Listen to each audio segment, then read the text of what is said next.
the Great Pyramid of Giza, sometimes called the Pyramid of Khufu or the Cheops Pyramid, is truly one of the greatest mysteries on Earth.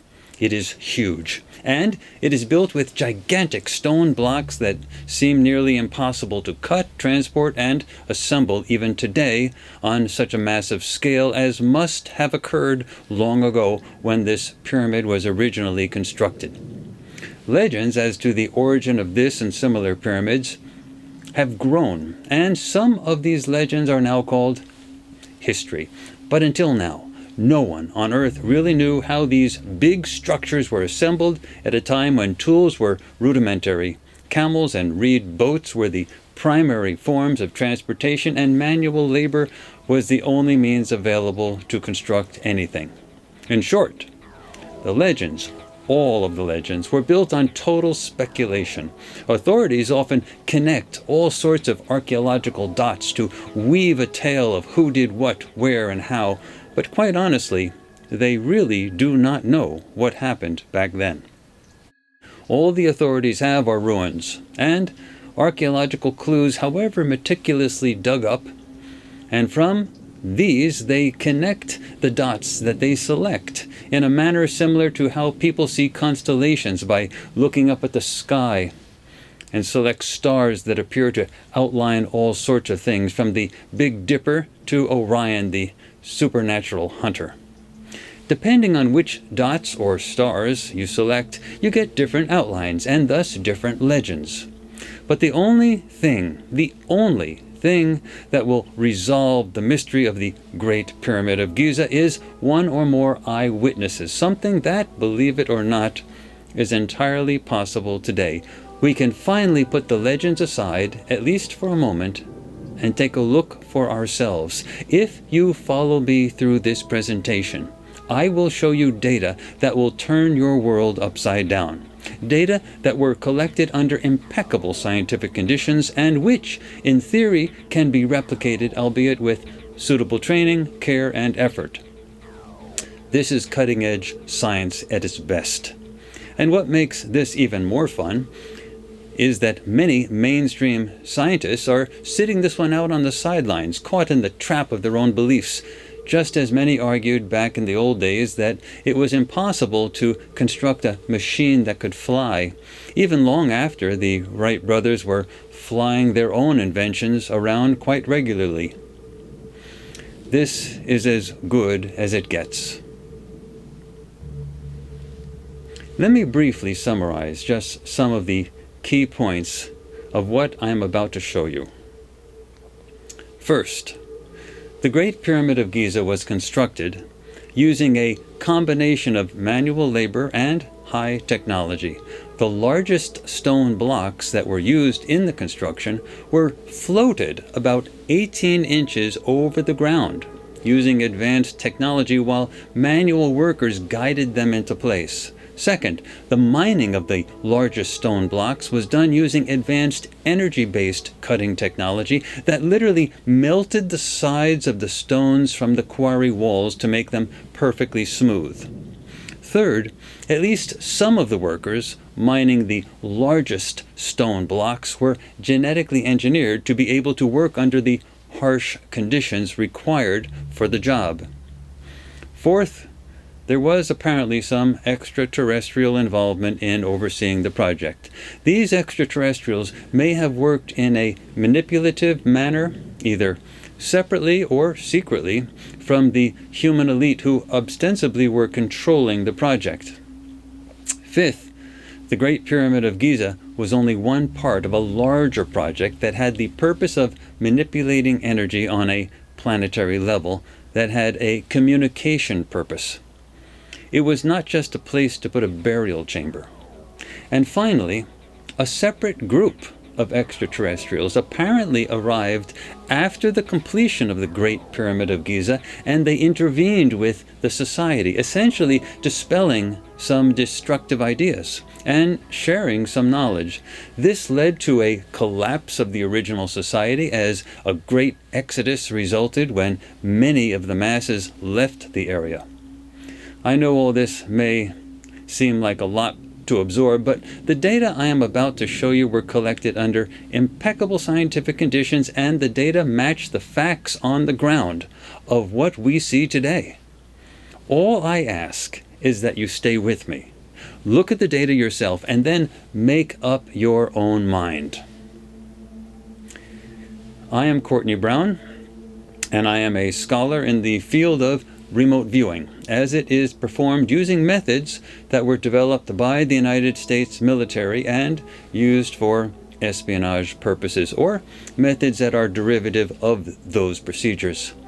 The military officially closed down its remote viewing program in November of 1995 when it became public, but few whom I know and trust doubt that they reopened it immediately in another, more deeply buried black project, a project which in all likelihood continues bigger and better than ever today. The military is filled with smart people, and they tend not to abandon things that work, even if they do not fully understand how they work. And as far as keeping things secret, well, that's what they do. Yet ours is not a military story, it is a civilian one that potentially surpasses anything that happened previously in or out of the military. The research that I am here to tell you about today was done at the Farsight Institute, the leading civilian, nonprofit, educational, and research hub for fully documented public scientific projects involving remote viewing as it is done using military or military-derived methodologies. Remote viewing is a mental process that allows highly trained individuals to accurately perceive what is called targets, which are places, events, and people across time and space. People who use these procedures are called remote viewers, and when they are really good, they can describe such things in great detail without being told anything in advance about what they are assigned to perceive, a condition known as working blind.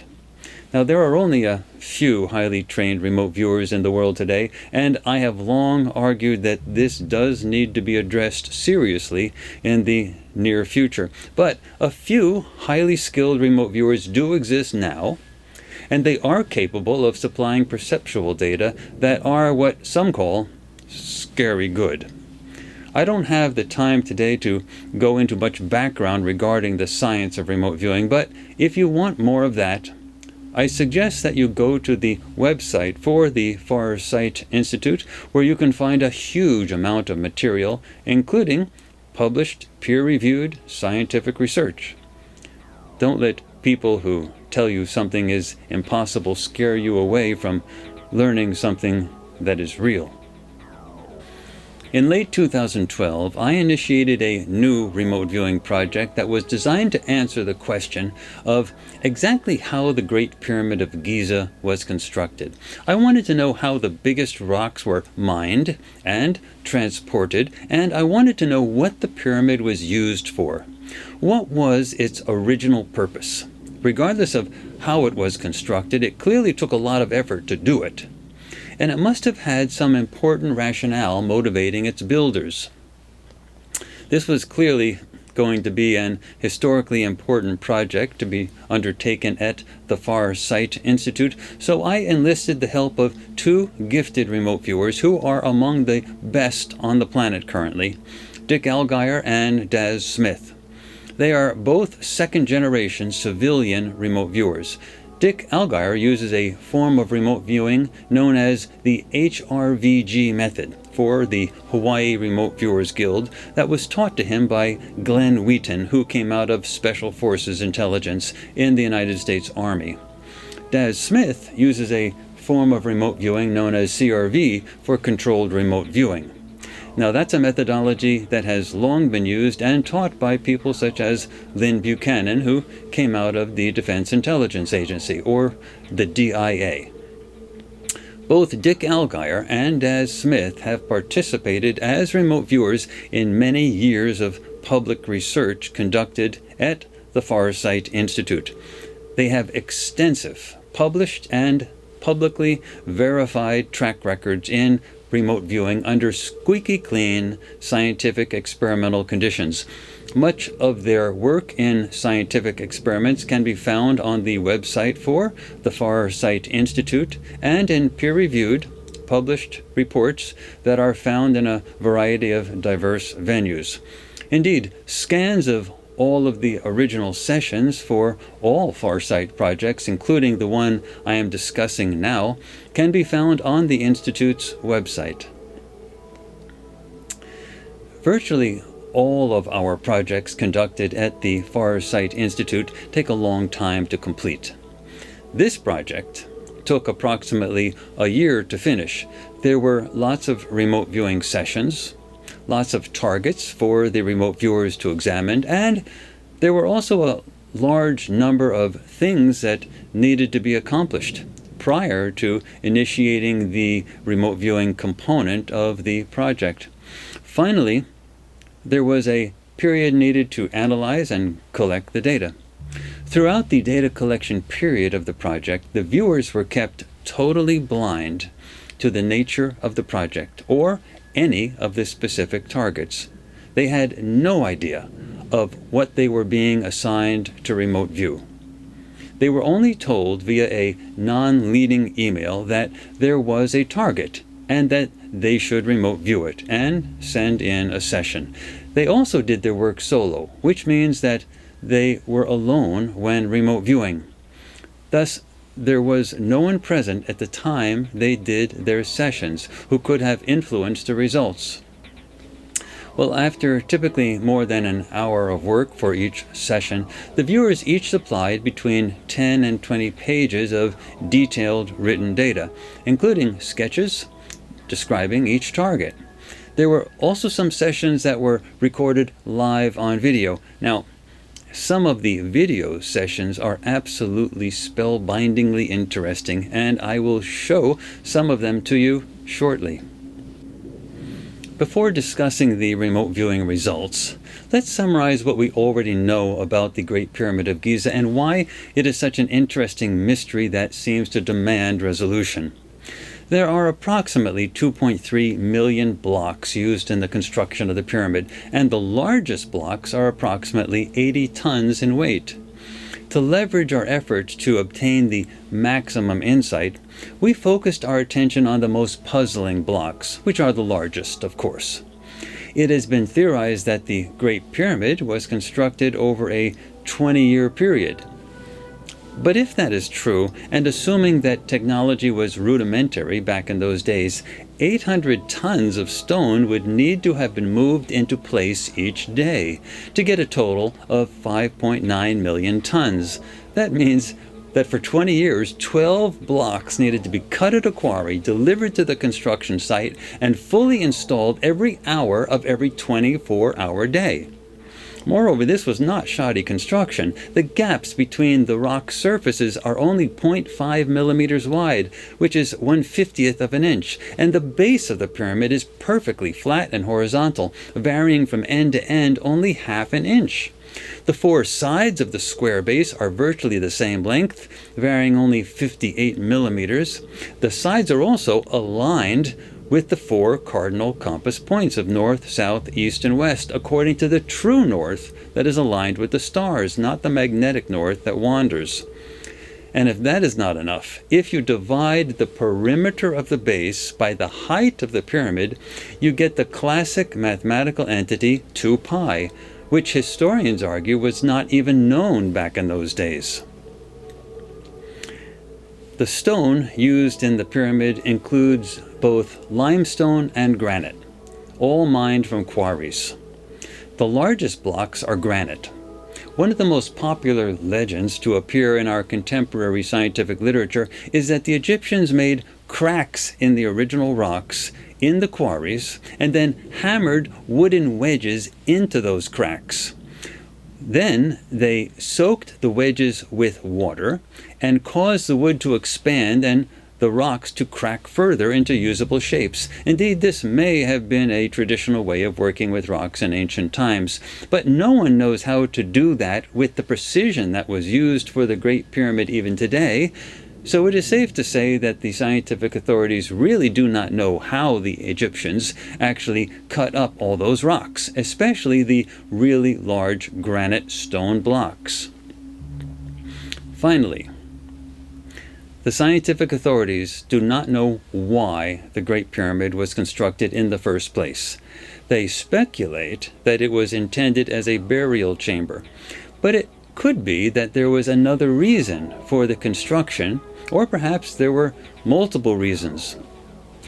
We simply do not know. But it does seem reasonable to suggest that some type of burial thinking was going on when the construction process was underway, due mostly to the fact that a large rectangular granite sarcophagus, which is essentially a fancy stone box for a corpse, can be found in the king's chamber of the Great Pyramid of Giza, and this sarcophagus appears to be slightly larger than any passageway leading to the king's chamber, which means that it must have been put there when the pyramid was originally constructed. But that does not mean that burial per se is the fundamental motivation for building the Great Pyramid. It just means that it may have been one of the elements of a perhaps much larger purpose or scheme. Now let's introduce exactly how we are going to resolve these mysteries by spending a minute talking about the targets that the remote viewers were assigned to perceive. A target is a place or event that constitutes the focus of attention for the remote viewers. Remember that the remote viewers do their work blind, and they are not told anything about the target when they remote view. Neither Dick Allgaier nor Daz Smith were told anything about any of the targets for this study until all of their remote viewing sessions were completed for this project. As we go through all of the data, note that the data obtained by Dick Allgaier and Daz Smith are very correspondent. All of the major elements match for both viewers, and none of the data from either viewer directly contradicts the data from the other. Beyond the obvious overlap between the data for the two viewers, they each individually added new elements as well, so that a more complete picture of what happened long ago is obtained by combining the data from both viewers. It is also useful to mention that neither Dick nor Daz communicated in any way at all during the remote viewing phase of this project, and they lived on opposite sides of the planet, Dick Allgaier in Hawaii and Daz Smith in the United Kingdom. To my knowledge, they have never been given a similar target, and both of them worked all of their remote viewing sessions totally blind. Once you see the data for yourself, if you think that this is totally amazing, welcome to the world of remote viewing, in which the viewers are fully trained and proficient and entirely capable of obtaining such data. By the way, it never stops being amazing, even to me. Now, the actual targets. There are 6 targets for this study. The first target tries to resolve how the biggest rocks used in the construction of the pyramid were mined. Did the ancient Egyptians use hammers and water-soaked wooden wedges, or did they use another more exotic process to cut those stone blocks from the sides of the quarries? Here's the exact wording of the target. The target is the mining of the largest rocks used in the construction of the Great Pyramid of Giza, also known as the Pyramid of Khufu, or alternatively the Cheops Pyramid. The viewer should perceive the location of the mining operation where the majority of the largest rocks were mined, and the process of mining the rocks.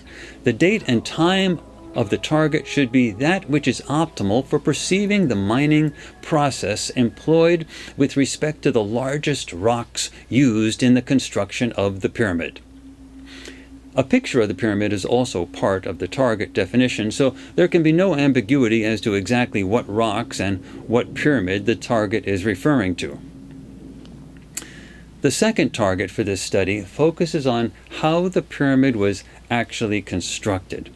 We want to know how the largest stone blocks were moved into place during the construction. Were they simply pushed around by legions of slaves, or was there some other way of moving those heavy blocks? The third target for this project is how the completed pyramid is being used for its originally intended purpose. That is, once they built it, what did they use it for? Was it just a burial chamber, or was something bigger going on? The fourth target again focuses on the mining of the largest rocks used in the construction of the pyramid, so this is in essence a repeat of the first target for the project. But for this target, a photograph of the pyramid was not included in the target description. We wanted to see if the absence of the photograph might help the viewers focus on the actual mining activity without being distracted by the mental images of the pyramid itself.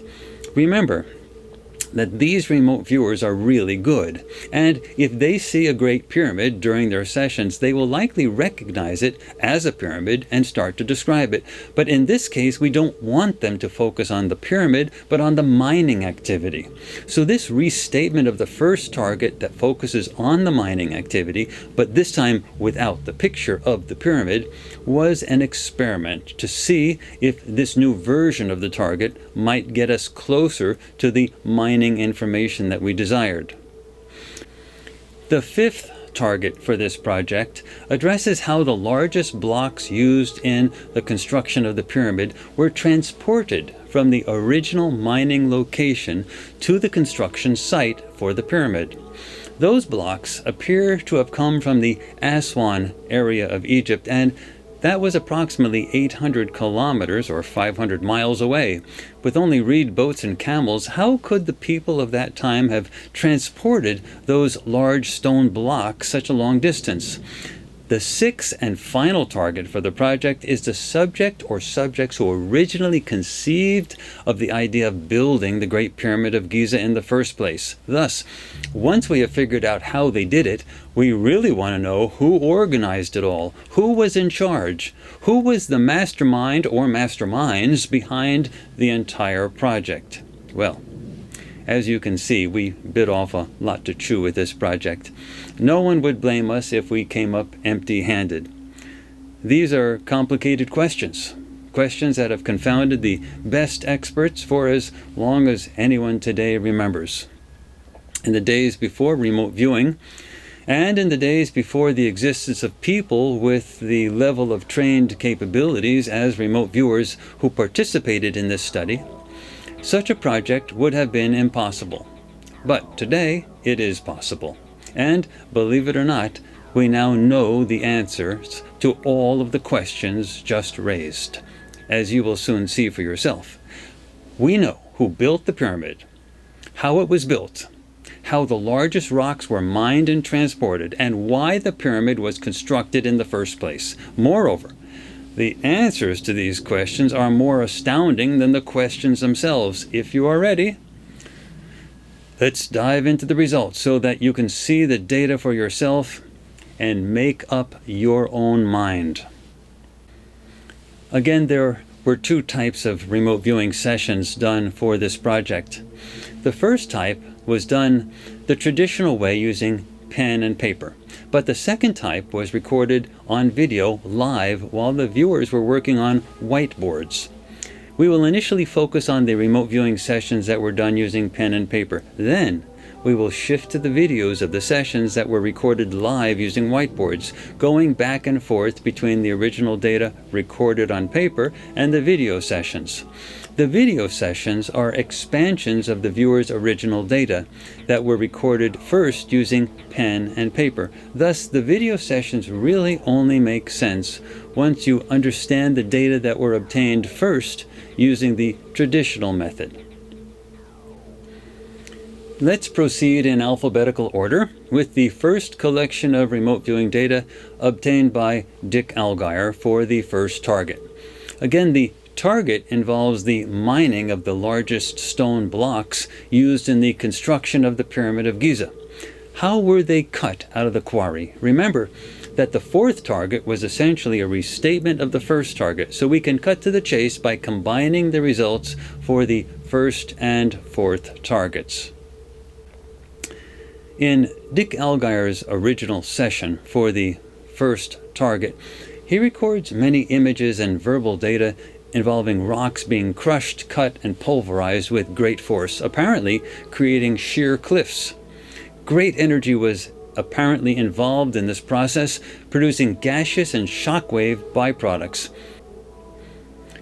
For the fourth target, addressing the same mining process, Dick produced 2 sessions. In the first, he perceives a great deal of construction activity. The workers appear to be slaves of some sort, where the elite, who act like high priests, just watch from a distance. He begins to perceive the shape of the pyramid, and he unambiguously and clearly draws the nearby Sphinx. Some kind of energy of dazzling beauty is being emitted from the pyramid structure as subjects look on. Some subjects at the target site are confined in small and crowded cages, and they are horribly treated. There is also some sense of human sacrifice and even cannibalism associated with the target activities. The viewer perceives some sort of high priest who conducts a sacrificial ceremony that reminds the viewer of a satanic ritual. The viewer also perceives and draws a subject who does not look human, a subject that he deems demonic and terrifying. Well, for the second session for this fourth target, the viewer clearly perceives mining activity. The mining activity involves the high-tech use of focused energy to fragment rock, leaving a crater. The viewer clearly describes this process in a time frame manner, as in snapshot after snapshot. Here is the original image that he draws. And he says this crater looks like one of the many sinkholes that were created in Nevada in years past during underground nuclear weapons tests. Then the viewer draws the time frames of the process of creating the crater. Now let's move through the frames one at a time. Here is the first time frame of the process. You have rocky land. In the second frame, focused energy is directed with pinpoint accuracy at a certain spot on the land. In the third frame, the land begins to give way, but not in a perfectly centered symmetrical manner. In the fourth frame, a chain reaction is clearly in process. Finally, in the fifth frame, we have the resulting crater.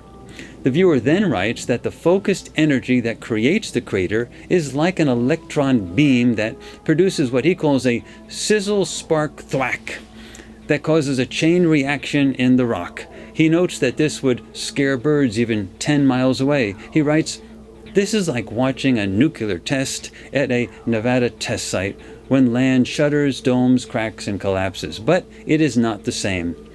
This is not a nuclear underground blast. I saw very focused, directed energy harmonics converge on one point from many directions and cause the earth-land rock to fuse, vibrate, collapse in the sense of pummeled by Thor's bolt. The term Thor's bolt comes to my head like the way scientists or creators would name this." Then the viewer notes that large numbers of subjects were associated with this target, and there is a sense of activity that is both scientific and shamanistic. Crystals are used in some manner. There is a tremendous display of energy that is witnessed by these many subjects. There is also the sense that the energy is connected to a grid or ley lines. Now let's look at a video that was recorded live while Dick Allgaier was doing one of his sessions for this target. Listen carefully to how he describes the mining activity that was used to obtain the largest rocks used to construct the Great Pyramid of Giza. Radiating lines of energy, okay, so like pow, pow, all focused on a very precise point. So this is, and it's not,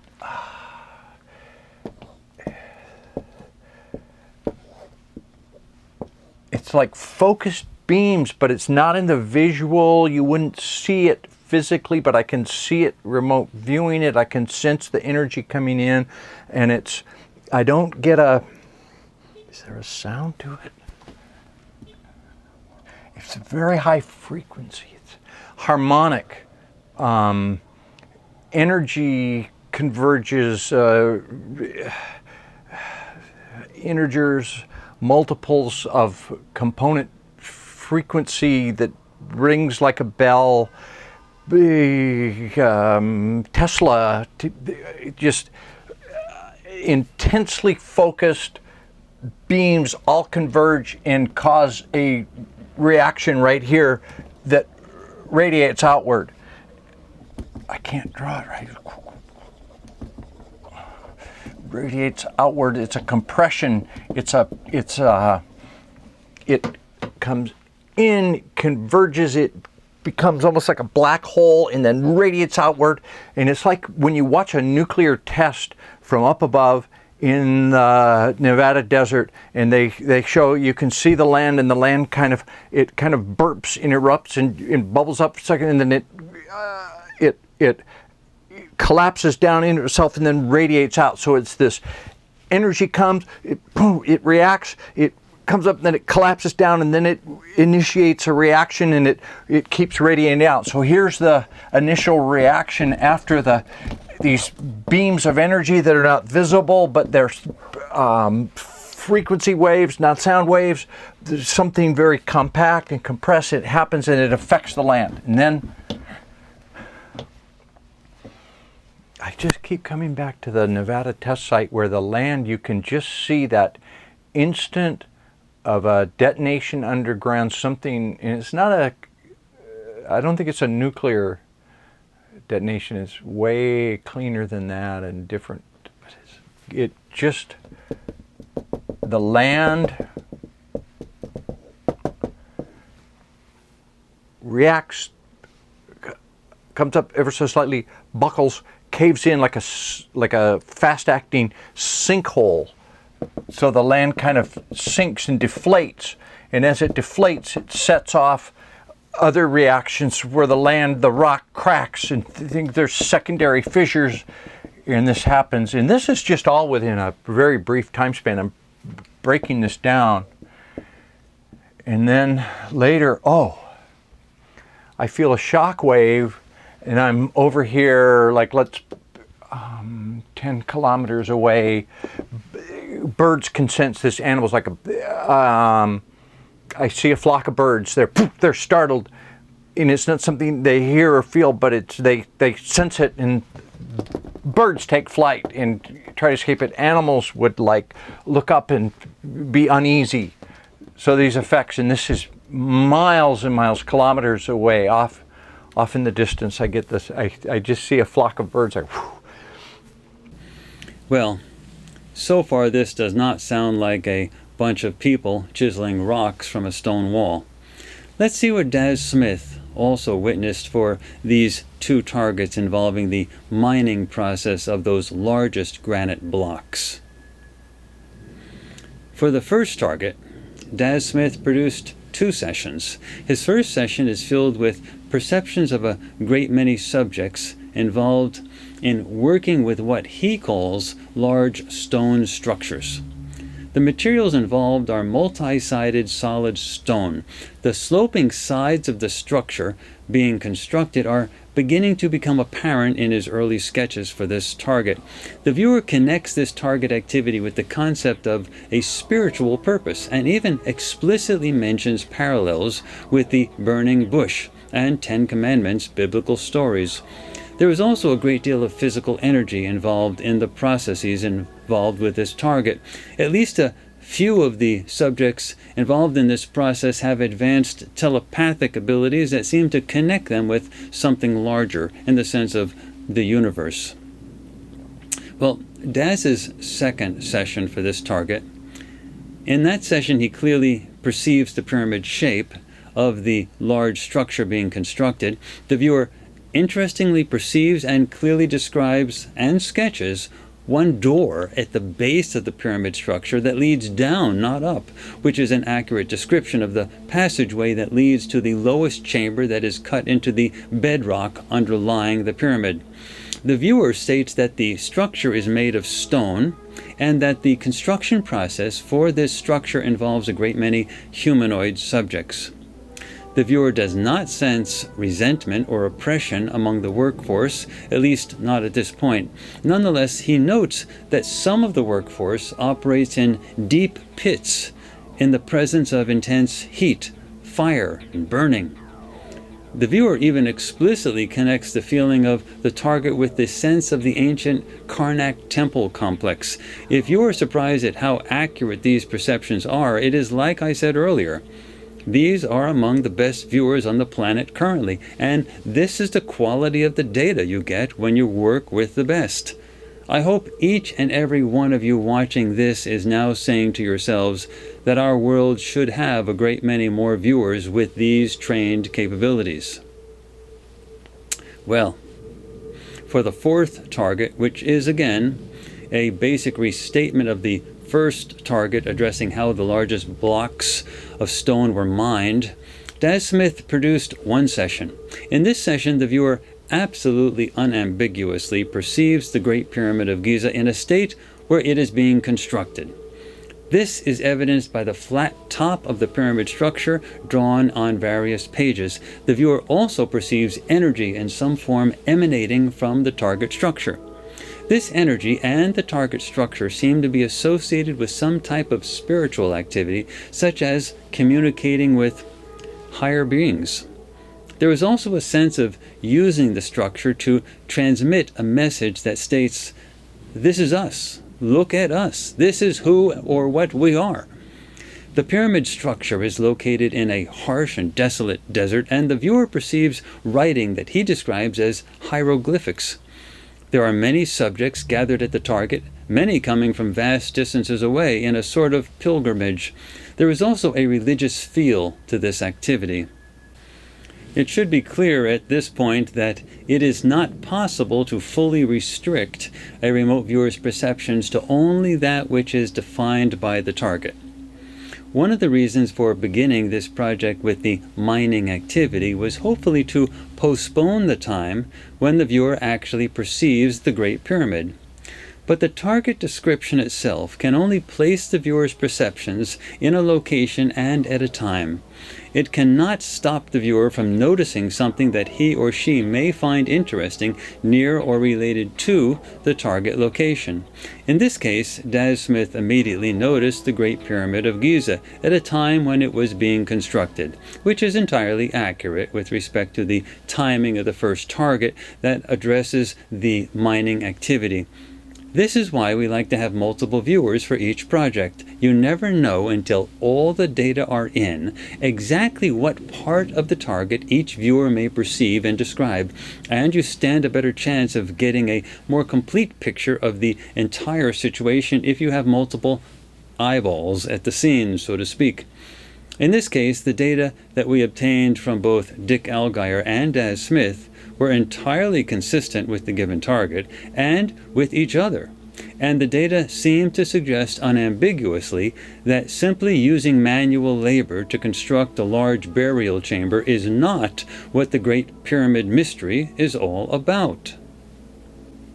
Let's now shift our attention to the next big question, which is, how was the Great Pyramid of Giza actually constructed? This moves us to the second target in the series. Beginning alphabetically, again with Dick Allgeier's work, he did 2 sessions for this target. The first half of the first session is filled with many perceptions of repetitive mechanical processes working with rock. Great energy is involved in melting rock, as in artificial volcanism. There is mining on a large scale. Energy is used to cut rock, much in the manner that welding is done with metal, producing liquefied rock.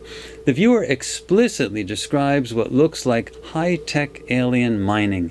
This description is accompanied by clear drawings of energy tools being used that focus energy on rock. The rock is both liquefied and vaporized, involving great heat and pressure, thereby separating the rock. There are also many life forms working on all of this. They have a hive mentality, working in large numbers underground. They feel like drones, and he describes them as not too smart.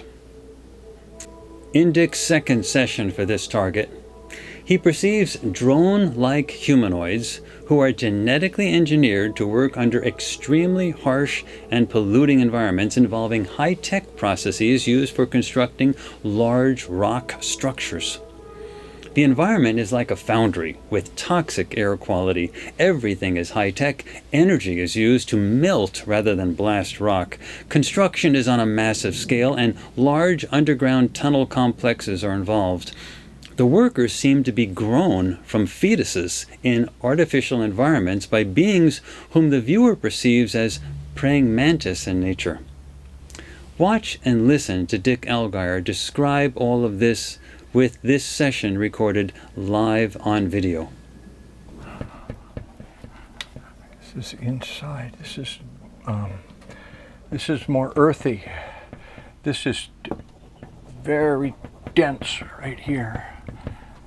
This is very enclosed, confining, claustrophobic. Well, it's big but claustrophobic at the same time. So it's a big cavernous place, but it's dim, it's dark, it's claustrophobic because you feel like deep underground. There's a almost, how can I draw this? Like a tunnel, okay? So you're going in this, okay, and these guys go in here.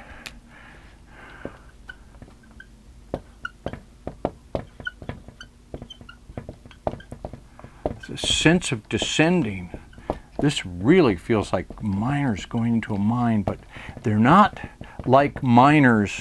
Like if you were miners going into the coal mine, you'd be carrying your lunch bucket, you'd be joking with your friends about the what your girlfriend did last night and what you're going to do after work. You're going to go look at the game. None of that. There's none of that. These guys are just, and they're all the same size. They're like little clones of each other, clones. And genetically manipulated, genetic modification, and worker bees. Okay, so they're going down. It's a confining place, but it's big. There's like a big ceiling. And this is an environment that is really nasty, hot, gritty, acrid, bad smoke. If I was there, I would choke to death in an instant. And okay, I got to remember something about the face mask. I got to draw that next, but I can't do it when I'm in. Okay.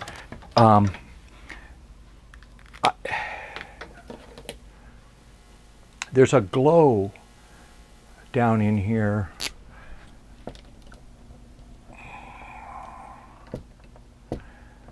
Like molten something, like very, like in a steel foundry, they have a slag heap that the molten stuff is there. It's sizzling and steaming and emitting noxious gases. This is a very unhealthy place. This is a bad environment, and they're bred to be here. They can handle it, but only for a little while, because they, it's like they've got a part of their DNA that allows them to slough off or absorb or somehow be in this environment, and they degrade, but not as fast. There's a degradation, so after a while they become useless. So they're programmed, and they come here, and it feels like mining or terraforming, building something deep underground that is, and it might involve mining, tunneling with fusing rock, melting it literally. And there's just evil gases here, but they can handle it, but only for a little while. And so it's not that they wear out, they just get defective. They will they'll just walk into the molten stuff, get close enough to it that they cease to function. And so the people in charge, it bothered them. How can we make them survive this longer? But ultimately, they don't care because they can just make a new crop. They can just get rid of these and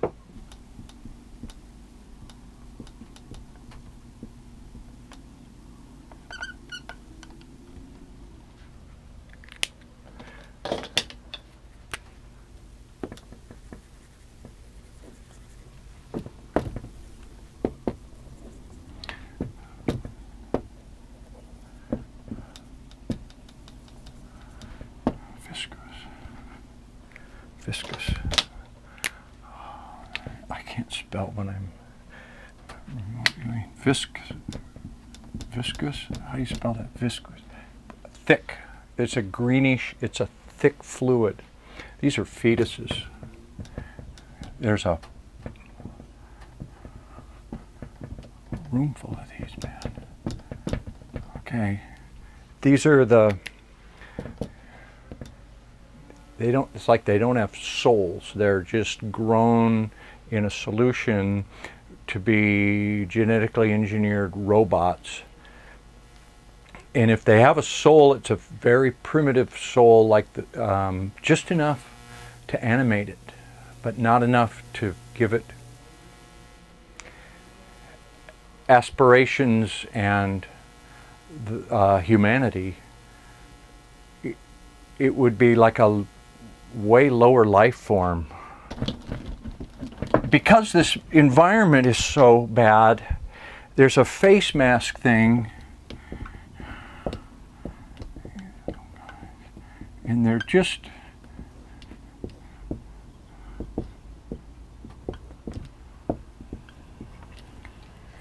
you know how a modern day firefighter, they have a breathing apparatus. They have a big mask they strap on, and it's got a big, and like this, and it's got a breathing filter and an air tank. It's like they've been able to, with nanotechnology, reduce that down to where it's almost like a saran wrap thing that can just go over the, it's like when they need to go there, this thing can just go, and it's form-fitting, right? And so it's like micro thin, but it has a eye protection aspect of it and a filtration, and allows them to survive in this environment longer. It's a very high-tech kind of mask, but they still go bad. They still go bad. You're kidding me.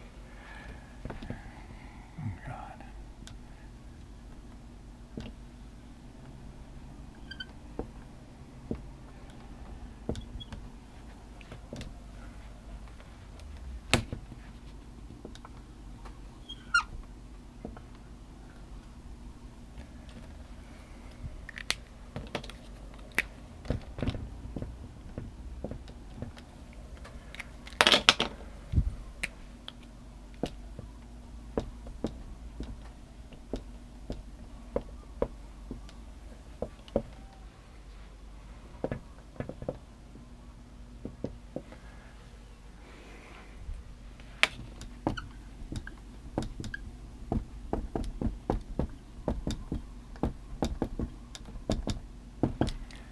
That's the caretaker.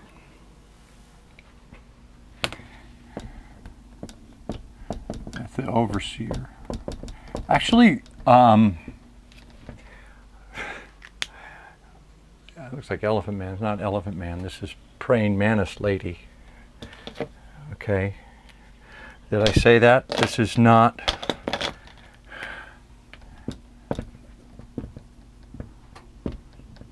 These are eyes. This is not Elephant Man. This is Praying Mantis Lady, and she's actually has a kind of for how spooky looking this is, has a nurturing feel, like a female, almost motherly kind of feel. Not a startling, but not frightening. To her, we look like guppies. We're not scary. We're just different. Very intelligent, but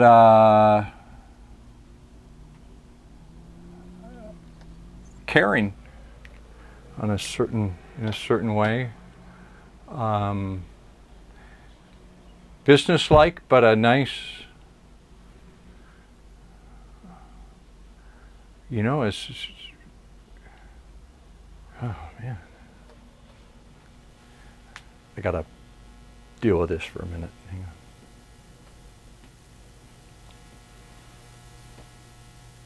on. This is just very nicely, like how entertaining that you'd be looking at this, but move along. It's not your business. Quite honestly, when I started this project, I had no idea that the answer to this mystery would be as amazing as some of the data that Dick provided in his sessions for this second target. I truthfully expected something more mundane. Thus, when I get sessions from a great viewer like Dick Elgar that are like what we just saw, I like to see what another similarly great viewer does with the same target. Daz Smith also did 2 sessions for this target involving how the Great Pyramid of Giza was constructed. In his first session for this target, Daz perceives heavy manual work. There is a spiritual element to this work that the viewer describes as a connection to God. Subjects are guiding the movement of large multi-sided stone components. Daz clearly describes and sketches the pyramid geometry of the large structure being constructed. The heavy stones used in the construction are being moved via a levitating technology. Workers are pushing and pulling the solid stones to guide their movement, while levitating technology is simultaneously being used to lift the stones. The levitating process produces no loud noise, or at most a hum, but there is a visible wavy byproduct, like heat would produce over a paved road on a hot summer day. This levitating process is both an electrical and mechanical process, and the stones are lifted approximately 18 inches to 2 feet above the base surface using this technology. Daz reports all of this is going on in the past, and it involves advanced technology. Many workers are moving these stone parts into place, and the workers seem to be male. Daz reports the perception of hieroglyphics also. The target pyramid is unambiguously drawn in detail on one page of his session, and the viewer also describes the sandy, dry environment of the target structure. Now, Daz's second session for this target has more general impressions of a large structure that is being constructed. This takes place in the past, and there is a spiritual element to the process. Machinery is involved, including mechanical elements with gears and other moving parts. Well, as you can see, this project began to move in an entirely different direction from what I was originally expecting. Both viewers were perceiving the use of some advanced technology, more advanced than we have today. Moreover, in all of my years working with these viewers, I have never given them a similar set of targets, and their data have consistently been amazingly accurate. So, at this point in this project, I simply decided to abandon all preconceived notions of what may or may not have happened long ago when the Great Pyramid of Giza was constructed, and simply to look at all of the remaining remote viewing sessions with absolutely no expectations at all.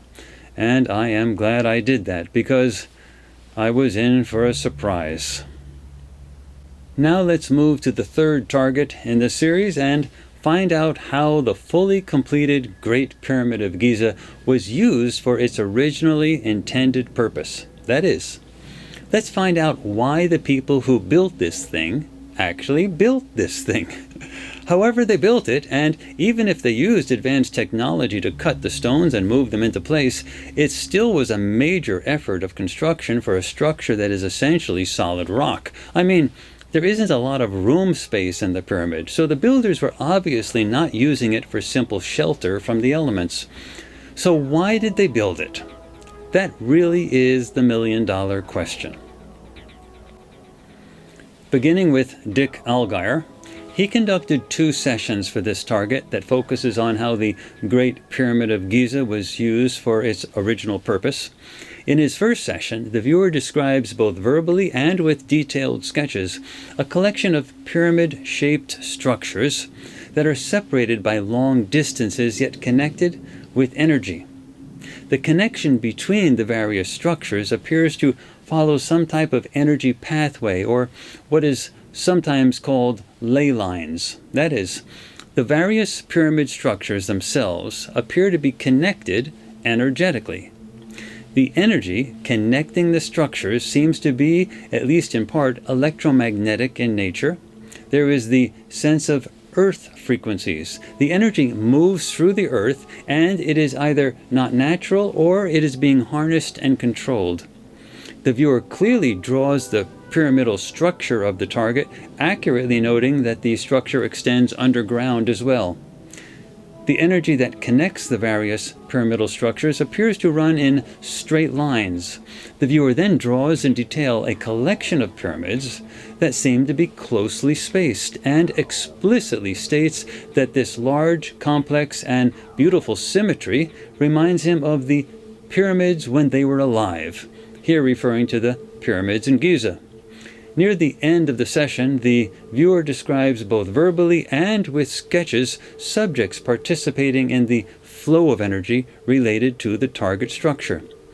The viewer writes, "Bright light, energy, like a half-mile-high Tesla coil. This looked like a light show at a rock concert, but seemed like many people watching the Northern Lights. But the energy spectacle is closer, awe-inspiring." At the very end of the session, the viewer shifts his perception to the inside of a tunnel that is geometrically shaped on the inside. He had the sense of a particle supercollider tunnel. Now, watch as Dick Allgaier describes live on video his perceptions of the Great Pyramid of Giza as it is being used for its originally intended purpose. And looking at land 1, what predominates, I mean, there is land there, but I see a structure, and I see a pyramid. It actually got a sharper angle than that, and I feel that it extends underground a bit. So here's the ground, and here's the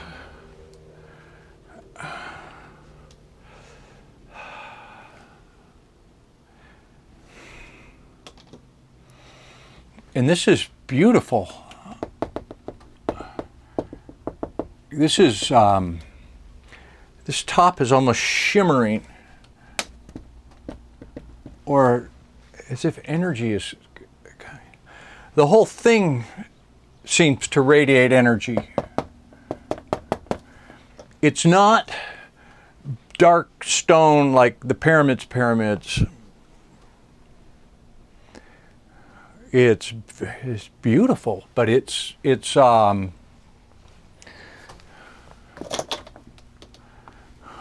metallic. It's not. It doesn't seem to be stone. It radiates as if it was metal. Very shiny, glistening, high-tech type of thing. It's almost a grid pattern with something up here that's bright like a capstone, like a reflective.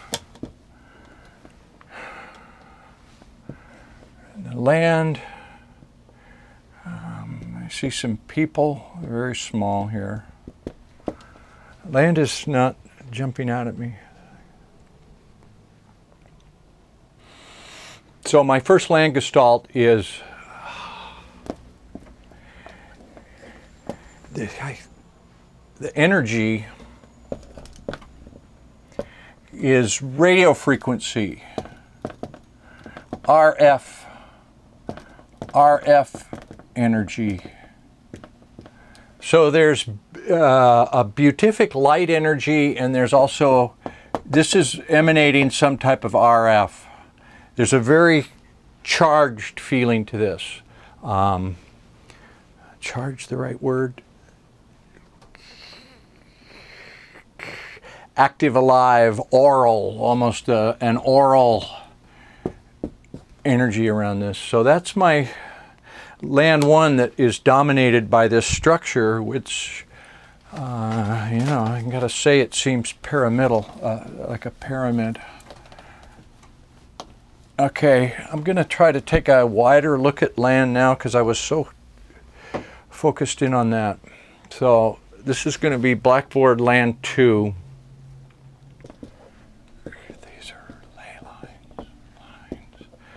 So again, these structural shapes, like a complex of structures, and there's, let me look. I get a very, I don't think this is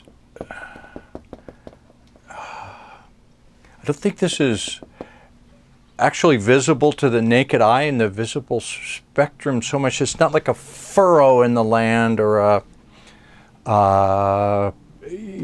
painted line or a road or a rut, but it's more like these are lines of energy. The word ley lines, like magnetic,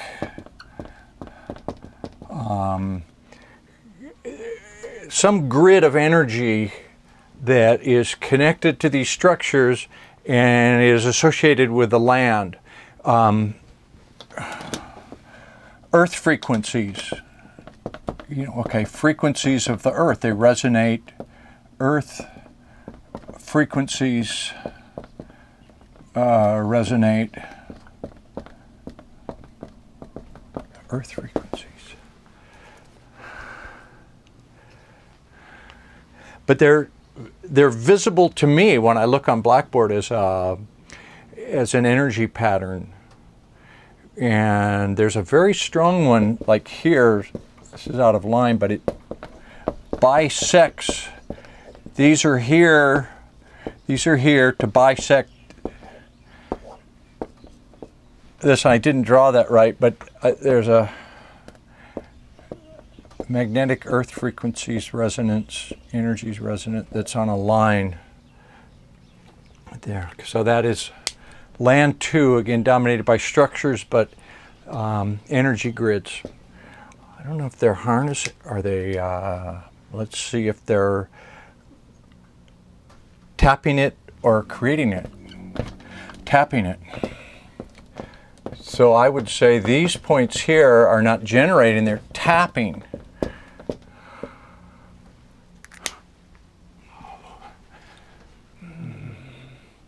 This is like the Northern Lights, okay? It's not the Northern Lights, but it's like, it has that, if you looked at the Northern Lights and sped it up and amplified it 50 times in the sky, everybody's looking up, it's beautiful, it's radiant, and it's, it seems like a light show at a rock concert, like the Grateful Dead light show, but this doesn't, it's not mechanically generated.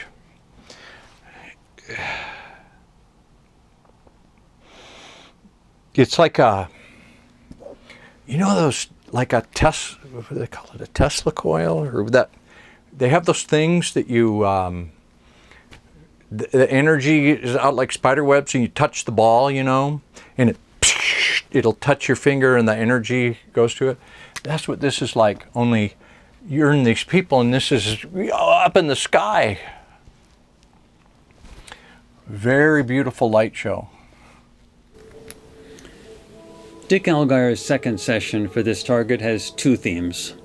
The first is the sense of large and well-constructed underground chambers that are connected with tunnels.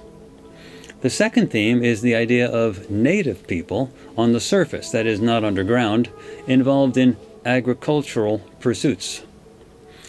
Before making any conclusions, let us also look at the sessions by Daz Smith for this target, focusing on how the fully completed Great Pyramid of Giza was used for its originally intended purpose.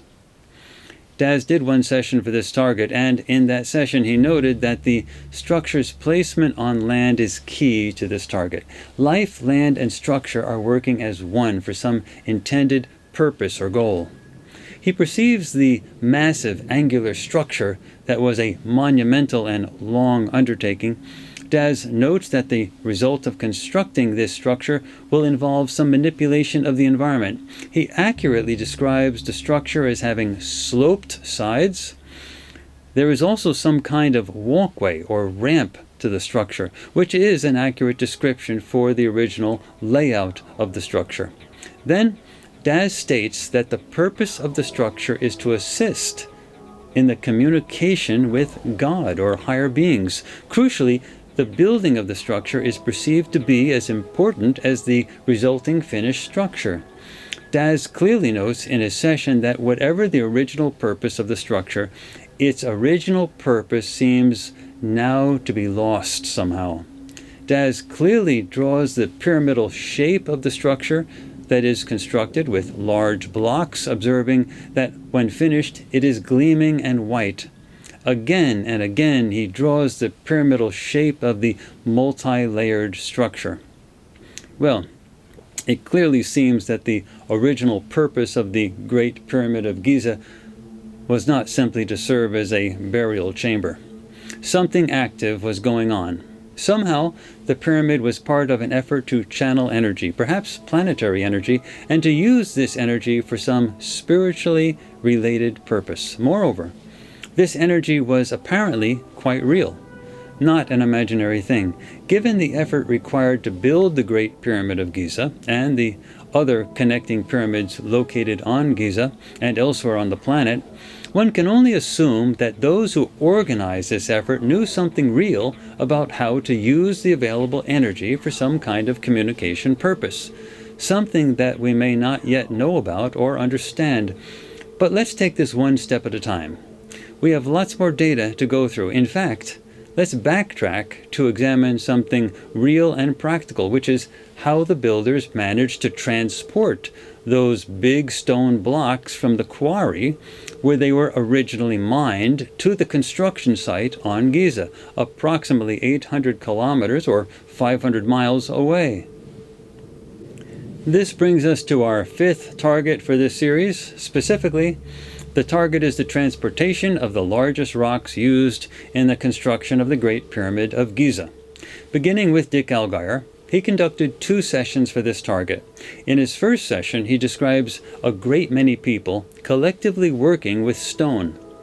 The people are densely packed in their work environment. Dick clearly describes the solid stone blocks at the target site and the masses gathered together near those blocks in a scene that reminds the viewer of an old city central plaza. There is an elevated energy event that is witnessed by many subjects. Then, in his second session for this target, the viewer describes something that moves through the air and seems to impact the ground at some point. Now, Daz Smith also did two sessions for this target. In his first session, Daz describes an indigenous society from the ancient past that is based on slaves and masters. Yet there is great social change in progress, with some new subjects arriving from far away in vehicles or ships with new knowledge, new ideas, new medical knowledge, and new technology. An old system of beliefs falls away among the indigenous subjects, and subjects depart from the area with their families in large numbers. All this change happens over a decade or two. The newly arrived subjects are enlightened travelers and explorers, and they are the ones who start this new golden age in a short period of time. The primary location perceived by this viewer is an ancient city with temples. The viewer describes the basic physical layout of the pyramid's internal structure as well as the arrangement with another pyramid situated in a wide landscape. Some of the structures have extensive construction underground. Let's closely watch Daz in a session recorded live as he explores his perceptions of this target. It feels very laborious. It's labor. It's hard. It's taking a lot of time and manpower. Working in groups.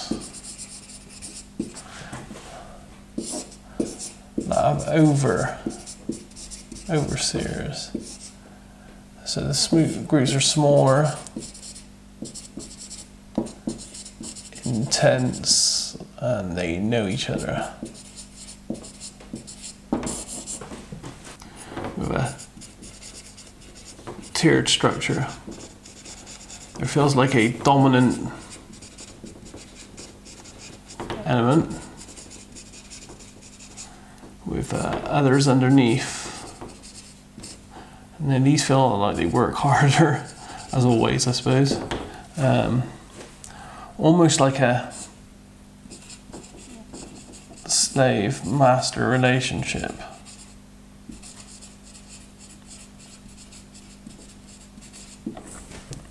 Okay, and I feel like there's a belief, a strong belief. Religious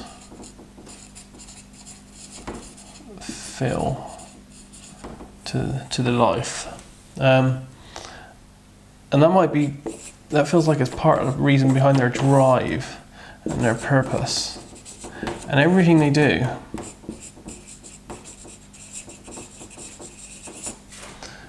Or everything I feel that they're doing within this target, including the building of the structures.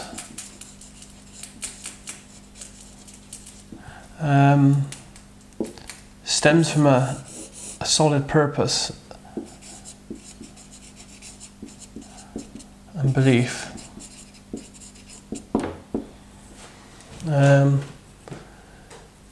But I do feel that there's a problem here. And it feels like an outside force.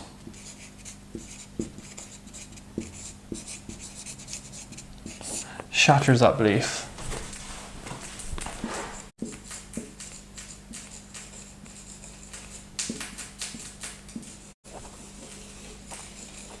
Changes it forever.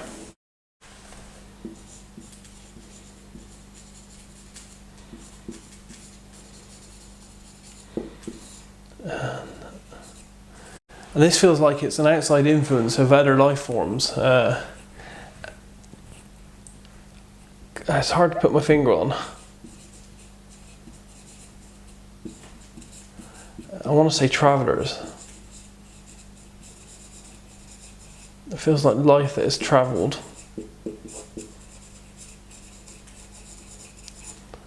And brought new ideas and knowledge.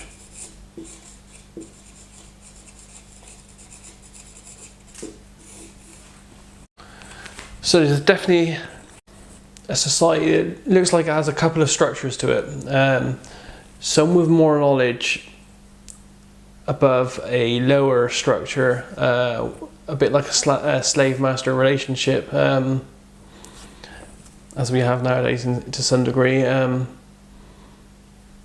slaves seem to be working harder, working manually, but there doesn't seem to be any massive discontent there.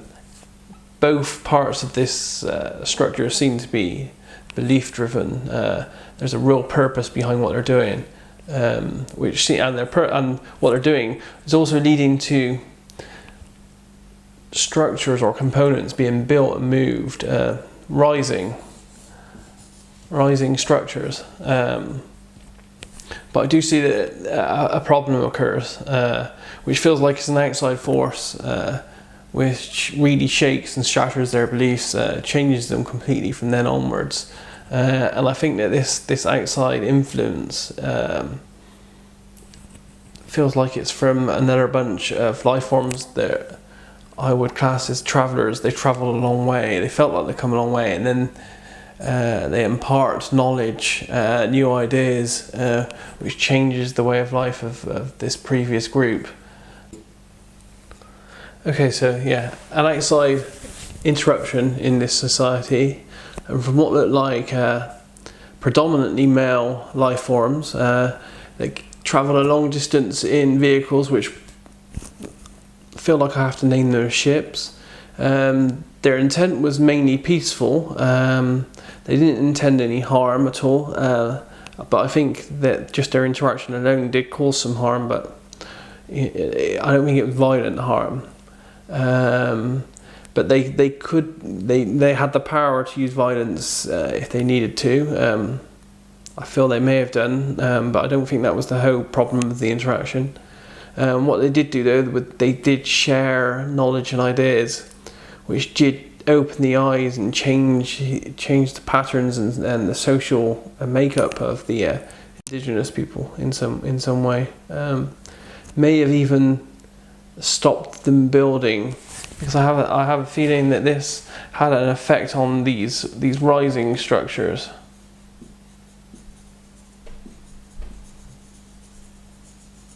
There's a connection between the information transfer, or the knowledge that was given over, and the rising structures, or the structures that were a big part of the indigenous life at the time. A big part of what they were doing, their ideas, their philosophy, their whole belief system. So yeah, a big outside influence here from someone from far away that travelled a vast distance. In his second session for this target, Daz Smith describes artificially created energy involved in moving objects. The energy is frequency-based, possibly involving sound. It seems to resemble magnetism in the sense of its effect on objects. The viewer clearly describes subjects moving large rectangular blocks. Part of the movement appears to lift the blocks off of the surface such that they float while the subjects guide them into place. Thus, the subjects are not lifting the large blocks. Something else is doing that, but the subjects are guiding the blocks that appear to be floating in mid-air.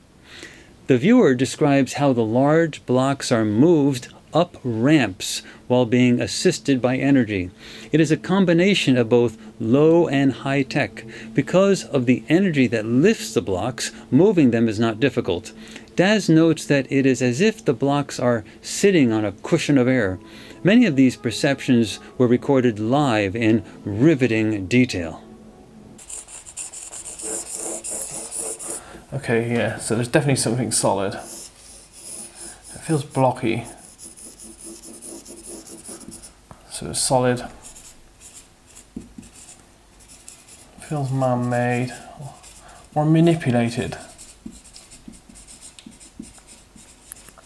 Positioned.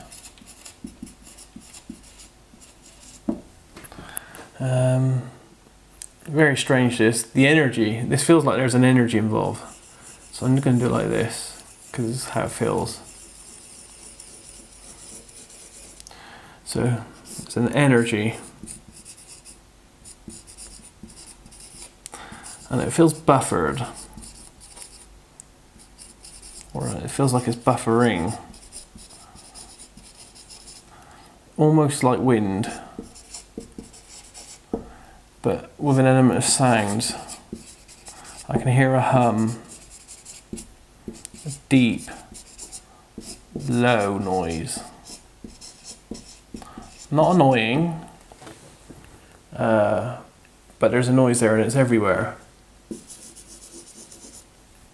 So yeah, solid object, solid. Blocky. They feel moved. I want to say pushed by life, manipulated. but pushed isn't right. More like assisted into position. Yeah, there's more than one. There's groups of these guys, and some maybe even pulling.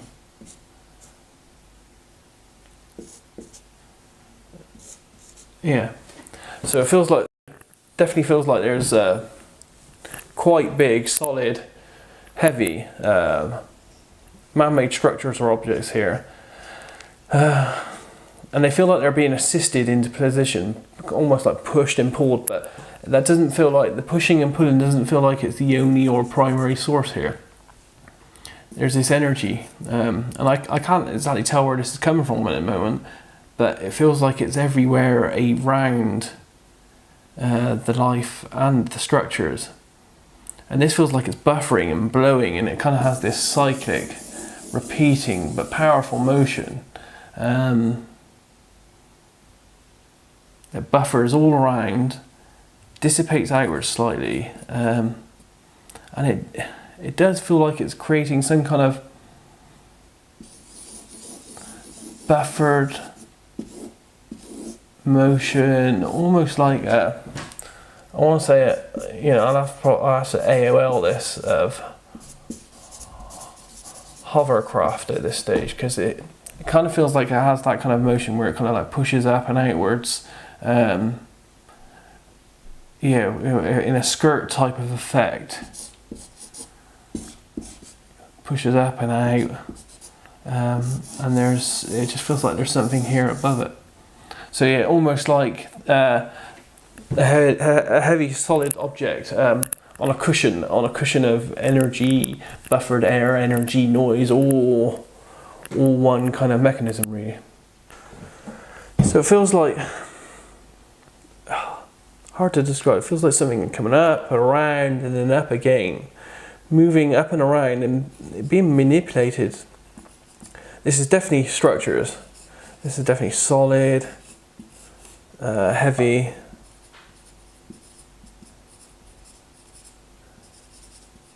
Man-made structures. I'm going to have to AOL blocks. These feel like they're being assisted and manipulated into place, rising, up and around, rising, as part of some grand structure.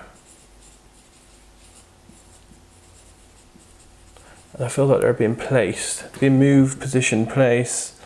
Some of it is manual labour, but it does feel assisted by some kind of, I want to say sound energy.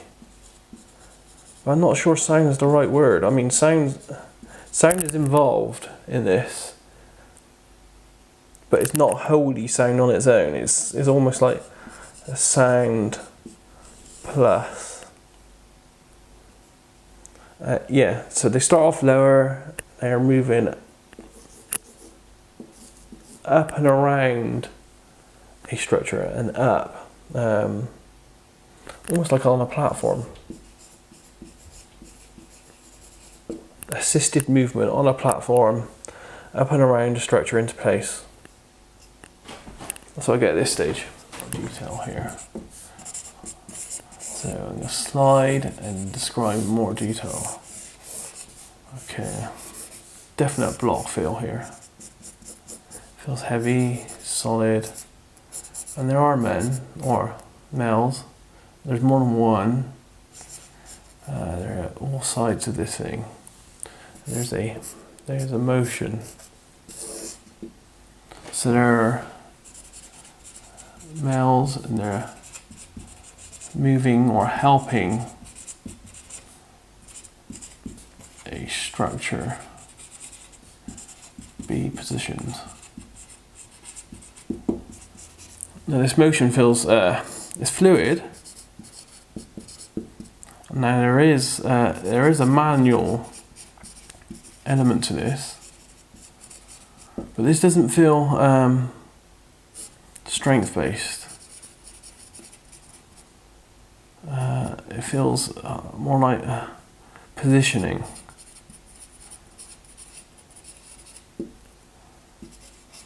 not strength based.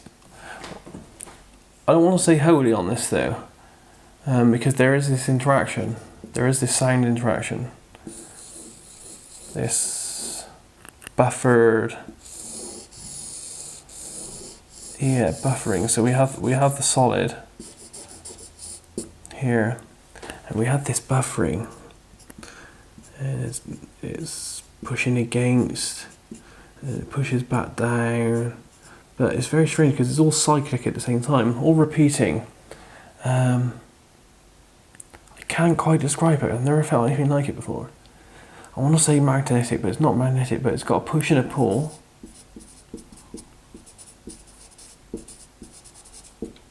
And it's loud and penetrating. There's a hum that just feels like it goes right into your bones.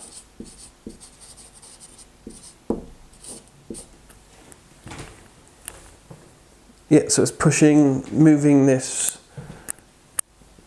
Pushing and moving this structure into place here. Very solid, very solid structures, and they all seem regular actually, regular shaped. And it does, I hate to say it, but it does feel quite blocky, like blocks. You know, proper three-dimensional objects here that are just being pushed, pulled, manipulated into place. I want to say floated and fluidly, because everything feels fluid. It doesn't feel like there's jerky motions. It feels like the males are there more as guidance and manipulation. They're almost like guiding and moving, making sure it doesn't slide off. Maybe there's a tendency for it to slide off. I feel that it could slide off to the if you're behind the stone, or I say stone, if you're behind the object here. So there's definitely life involved. These feel male, more than one, working in groups. They assist each other. Definitely a team style relationship. And there are multiple groups. This feels past because they just feel clothed, basically. Basic clothing. Dark skin. And they seem to be involved with objects which feel blocky and solid and heavy.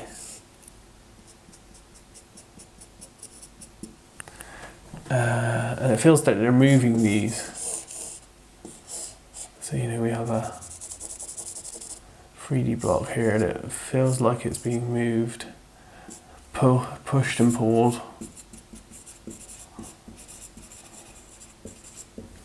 And this feels like it's been moved into place into some grander, larger structure, and it feels like this is a big plan. This is a big plan thing that's going on here, and they're coming up and around, and it feels like a huge, big rising. I don't know if I got the angle right here. It might not be out rising this much. It feels like something's rising, but there's also a platform right outside, and these life are moving blocks. They're here, manipulating moving blocks, and there's another block here, and there's these guys moving it. And I want to say sliding it. Sliding, moving these blocks upwards. Up a structure, and they come at one part, and then they go around a straight edge corner, and they come up another one, and there's another straight edge corner here, and all the time they're moving along and up a gradient. It's raised, so the raised surface. Yeah. Blocks. Just keep seeing blocks moving.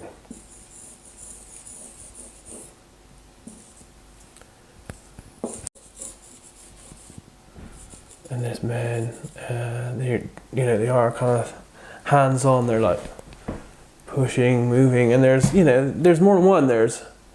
It feels like about 6 to 8, maybe no, 4 to 8 per block, but depending on the blocks. Some of the blocks there's different sizes. So some of them are huge, and some of them, I don't know, they have a different shape, a different edge. That's not a very good sketch. I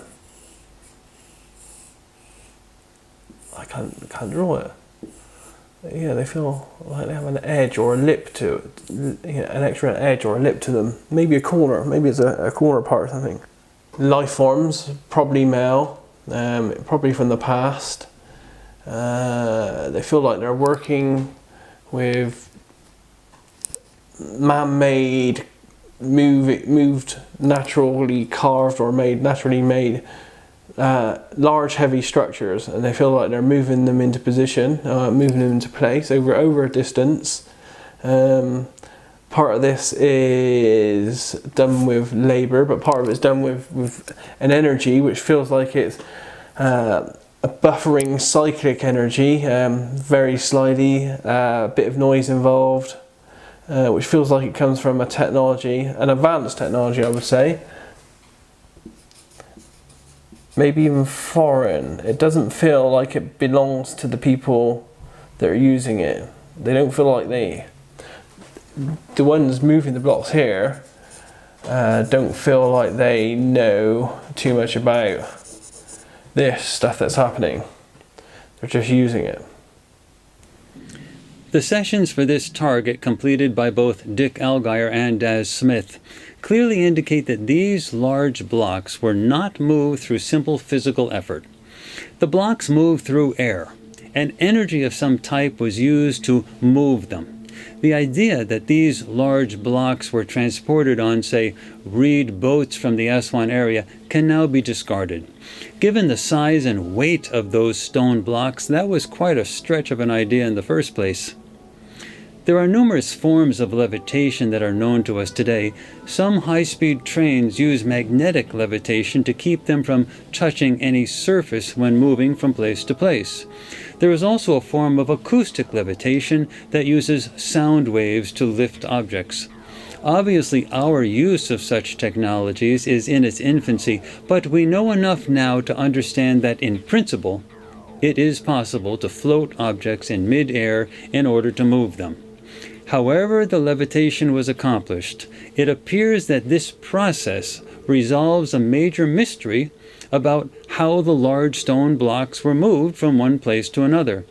Advanced technology was used to lift these objects, and human physical efforts were limited to simply guiding the large floating blocks into place. Now let's move to the last target for this series. For this target, the viewers are to focus on the subject or subjects who originally conceived of the idea of building the Great Pyramid of Giza at the time when this subject or subjects were conceiving of the idea and planning to develop the project. The target also specifies that the viewers should perceive and describe the location of the subject or subjects when they are conceiving of this idea. The viewers should also observe the thoughts of the subjects so as to understand the reasons for building the Great Pyramid of Giza. Let's see what our viewers found out. Dick Allgaier did one session for this target. He finds that an important and powerful male subject is dying. The subject is located in a large and ornate structure. The subject has some type of head disease or injury, possibly a brain tumor. The subject is resigned to his fate, but he wants to leave some kind of legacy. He wheezes with a raspy voice. There is also a pretty female who is very loyal to the dying male. Also, there is a male in his 30s who is essentially a loner who uses people. This subject has bad teeth, has a criminal mentality, plots, steals, and quite bluntly is threatening. There is a fourth subject who is male and somewhat overweight. Now this person wants to control the situation. He wears nice clothes and cologne and is distrustful of others. There is an unhealthy plot underway. Someone could get murdered. Intense and difficult negotiations are underway. The negotiations seem to involve the control or release of information. There also seems to be some sort of advanced computer technology associated with this target. The technology seems to involve the storage of huge quantities of information. Now, Daz Smith also did one paper and pen session for this target, and he perceives the situation with a bit of a wide-angle lens, so to speak. He describes subjects and their social order. There is a hive mentality with something like a caste social system. The social order is rigid, top-down, hierarchical, and tightly controlled. There is the sense of a leader, like a king. This leader has the responsibility to get something done, and he issues orders to get it done. The leader is very serious and determined. There is a setting that seems like the court of a king, with 2 males and 1 female on an elevated platform, and lower-level subjects in front of the elevated platform. This is an ornate setting with some pomp and the sense of ceremonial activities. There is a huge construction project being planned and executed. Lots of subjects are involved. There is a need to rally support for the project. The physical work is backbreaking. The workers feel like slaves, but they are not bound in chains. There is a caste system where the workers are subservient. The workers take orders and are very hard working. They do not know why they are doing what they are doing. They just do it because they are ordered to do it. Many subjects are relocated and they are placed in temporary homes. There is the sense of advanced technology being employed for this project. Well, both of these remote viewers give us great insight into the leadership structure of the society that designed the Pyramid of Giza. We also learn more about the social structure, which quite honestly does not seem too pleasant from the perspective of the masses. Clearly, an elite group was exerting great efforts to control and exploit the masses, or at least a large workforce. And as seemed typical, even today, among such elite groups, there was internal intrigue. So there you have it.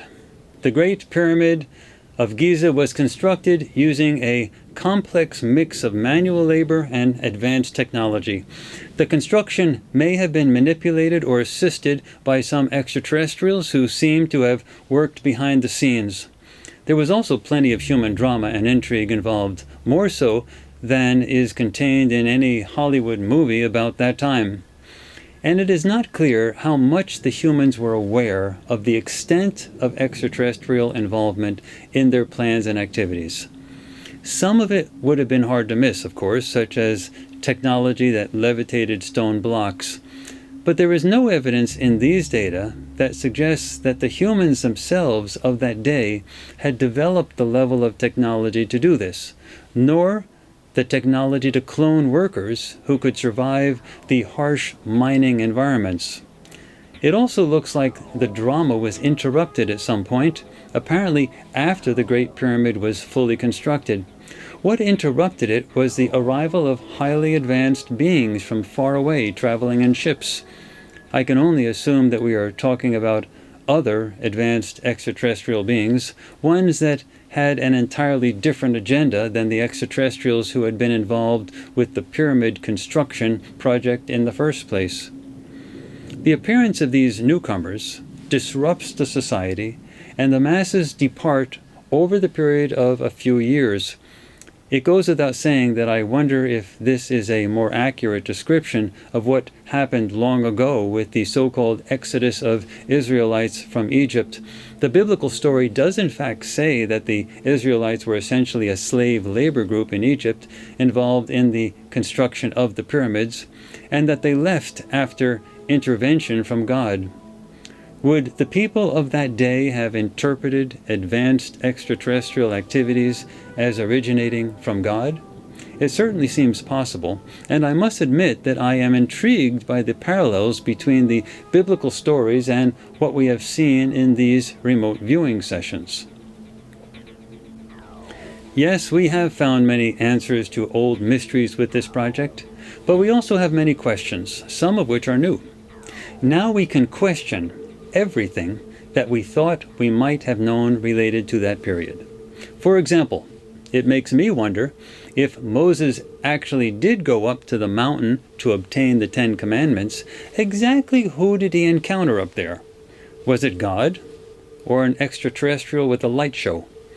And would someone like Moses have been able to tell the difference? Makes me wonder how much manipulation has actually happened over the past millennia, and how much was with good intentions and how much was self-serving. We just do not know all of the answers to these questions, but we do have the ability to begin getting some of the answers. Stay tuned. There are more remote viewing projects in the works at the Far Sight Institute. Keep an open mind. It is something we will all need. I am Courtney Brown, Director of the Far Sight Institute.